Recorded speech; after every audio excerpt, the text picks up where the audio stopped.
I thought last week, was one of our more complete games of the season. We played a team that came in with not a really good record, but their offense has scored a lot of points. And defensively, early on, we gave up a couple big plays, poor alignment, didn't tackle well. Second half, we came out and shut a high-powered offense, a team that had scored 98 points in their previous 2 ball games, to a goose egg there in the second half. So I'm really proud of those guys. They played extremely well. Offensively, those guys were on fire, and it was an awesome output. So we complemented each phase of the game, complemented each other well for the second straight week, and we had a big win, 2 in a row, and we head into play a team of Furman, who last year was a playoff team just like us. Our game with them came down to the wire, and we made a conscious goal change, I guess, if you would, about 3 weeks ago, that for us to reach the end of the season rewards that we have, we got to be back at 500 come the bye week. We put ourselves in a position to do that, but this week's going to be a very difficult challenge for our football team.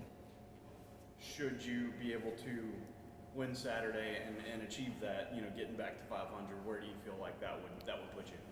Well, number one, this game's a huge game. Well, they're all big games, as you guys know, listening to me each and every week. But we get back to 500. We get a week to rest and recover. Golly, we played 8 straight ball games heading into this Saturday.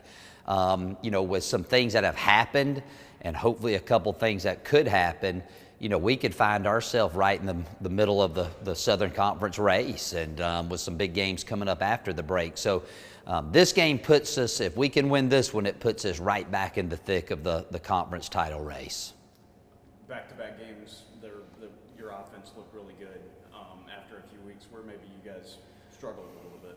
How do you feel about kind of the rhythm that those guys are in right now? Well, I think they're playing at a very high level, and just as important as that is our defense has been getting off the field a lot more, giving the offense more opportunities, something that plagued us early in the year. So again, it's just a complimentary game, and we've done a really good job of that 2 weeks in a row.